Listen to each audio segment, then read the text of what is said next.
तो कैसे हैं आप लोग? सुप्रभात भोसड़ी वालों। आज नमस्कार दोस्तों, स्वागत है आपका मेरे चैनल ओमनी एनिमी एक्स में।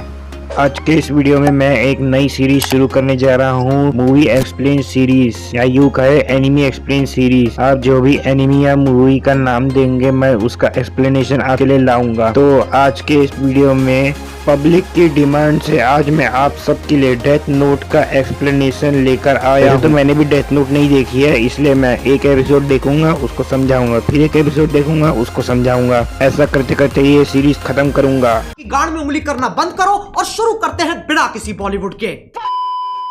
तो बिना किसी देरी के एक छोटा सा इंट्रो लगाते हैं और वीडियो को शुरू कर लेते हैं।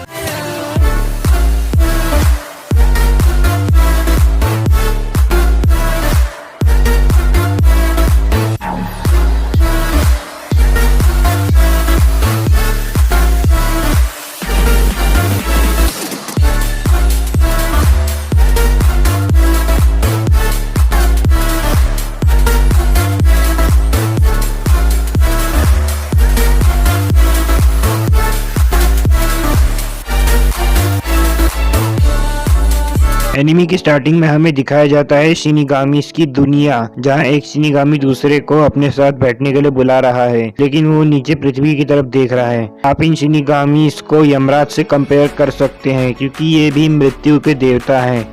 उसके बाद हमें एनिमी का मेन हीरो दिखाया जाता है, इसका नाम है लाइट यागामी। ये 17 साल का लड़का स्कूल में पढ़ता है और जैसे ये अपने स्कूल में पढ़ते रहता है, इसे अपने खिड़की के बाहर एक किताब गिरती हुई दिखती है जिसे पे लिखा हुआ था डेथ नोट।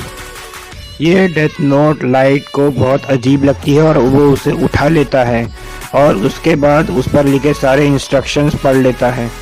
तो चलिए अब मैं आपको बताता हूँ डेथ नोट के कुछ बेसिक इंस्ट्रक्शंस डिटेल में, यानी विस्तार से। पहला नियम, इस नोटबुक पर जिस भी इंसान का नाम लिखा जाएगा वह मर जाएगा।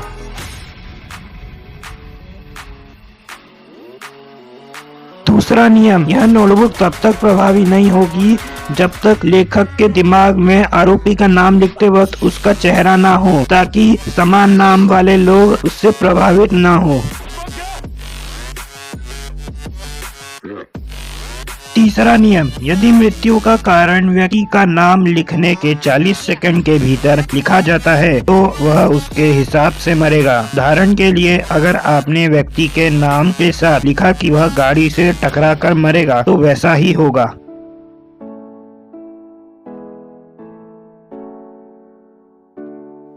चौथा नियम, यदि मृत्यु का कारण निर्दिष्ट नहीं है तो व्यक्ति की मौत दिल का दौरा पड़ने से होगी।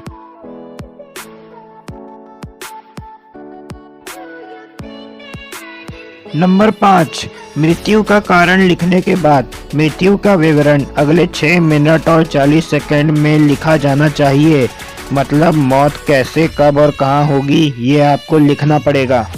नियम क्रमांक 6, डेथ नोट 780 दिन से कम उम्र वालों को प्रभावित नहीं करेगी। अब 780 दिन में कितने हफ्ते महीने आते वो आप खुद देख लो। यदि पीड़ित का गलत नाम डेथ नोट में लिखा जाए तो आपको केवल 4 मौके मिलेंगे। यदि 4 बार नाम गलत हुआ तो डेथ नोट बेकार हो जाएगी।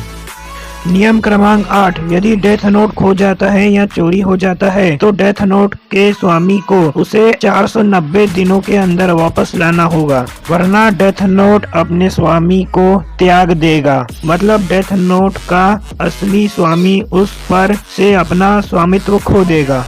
ये सब पढ़ने के बाद भी लाइट को लगता है कि डेथ नोट नकली है। तभी टीवी पे न्यूज आता है कि एक आतंकवादी ने मॉल के अंदर कुछ लोगों को बंदी बनाकर रखा है और टीवी पे उस आतंकवादी का नाम और चेहरा देखने के बाद लाइट उसका नाम डेथ नोट में लिखता है। फिर वह 40 सेकंड तक प्रतीक्षा करता है। 40 सेकंड बाद भी उस आदमी के मरने की कोई खबर नहीं आती तो लाइट को लगता है कि डेथ नोट नकली है।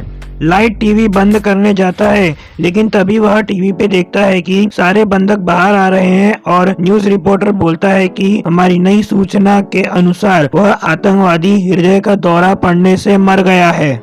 लाइट उस न्यूज को देख के हैरान हो जाता है, लेकिन फिर भी उसे डेथ नोट की काबिलियत पर संदेह था।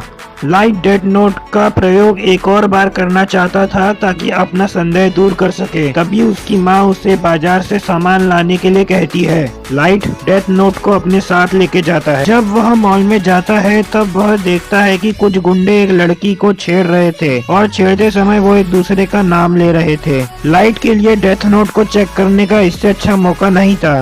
वो उन सभी का नाम अपनी डेथ नोट में लिख देता है, लेकिन इस बार वो कुछ अलग करता है। वो एक आदमी का नाम लिखता है और उसके आगे कुछ डिटेल में लिख देता है हिट बाय अ कार। फिर उस डिटेल के मुताबिक जैसे ही आदमी सड़क पे जाता है बाइक से, वो एक ट्रक से ठुक जाता है और लाइट को यकीन हो जाता है कि डेथ नोट असली है। जब लाइट घर लौटकर अपने कुर्सी पे बैठता है तब उसकी भेंट होती है रियुक से, जो एक शिनिगामी है और डेथ नोट का असली स्वामी। पहले तो रियुक को देख के लाइट की फटके हाथ में आ जाती है। क्या फटके हाथ में आती है आप खुद ही सोच लो। और फिर जल्दी ही वो खुद पे काबू पा लेता है। एनिमी के इस सीन से हमें पता चलता है लाइट पहले ही बहुत ज्यादा इंटेलिजेंट तो है ही, साथ में वो बहुत बहादुर भी है। रियुक उसे डेथ नोट की सारी जानकारी दे देता है। रियुक लाइट को बताता है कि वो एक शिनिगामी है और इस नोटबुक के सहारे वो लोग मनुष्य के कर्मों के अनुसार उनकी मृत्यु तय करते हैं। रियुक लाइट को डेथ नोट से रिलेटेड और जानकारियां देता है, तो आइए जानते हैं विस्तार से। पहला नियम, रियुक को सिर्फ लाइट ही देख या सुन सकता है। नियम क्रमांक 2, यदि लाइट ये डेथ नोट किसी और को देता है तो इस डेथ नोट से संबंधित सारी जानकारियां लाइट के दिमाग से उड़ जाएंगी, जैसे ये उसे कभी मिली ही नहीं। और नियम क्रमांक 3, जो लोग डेथ नोट का इस्तेमाल करते हैं उन्हें मरने के बाद ना तो स्वर्ग प्राप्त होता है और ना ही नर्क, वो बीच में कहीं भटकते रहते हैं। फिर रियुक उसे बताता है कि डेथ नोट उसके हाथों से गिर गई थी। उसने ये जानबूझ के किया क्योंकि वो अपने रोजमर्रा की जिंदगी से बोर हो गया था। वैसे ही जैसे हम 10 महीने से लॉकडाउन में पड़े पड़े बोर हो गए थे और इंतजार कर रहे थे कि कब स्कूल खुलेंगे, वैसे ही रियुक अपनी रोजमर्रा की जिंदगी से बोर हो गया था और उसने अपनी डेथ नोट नीचे गिरा दी। और फिर वो उसे बताता है कि जब लाइट के मरने की बारी आएगी तब वो अपनी नई डेथ नोट में उसका नाम लिख के उसे मार देगा, लेकिन तब तक लाइट डेथ नोट का इस्तेमाल कर सकता है। लाइट उससे पूछता है कि इस काम के लिए तुमने मुझे क्यों चुना। रियुक उसे बताता है कि उसने लाइट को नहीं चुना, ये बस एक संयोग था, क्योंकि रियुक लाइट को बहुत अरसे से देखता आ रहा है और इसीलिए उसने सोचा कि डेथ नोट को लाइट के पास गिराना चाहिए, क्योंकि लाइट अपनी उम्र के हिसाब से बहुत ज्यादा स्मार्ट और इंटेलिजेंट है।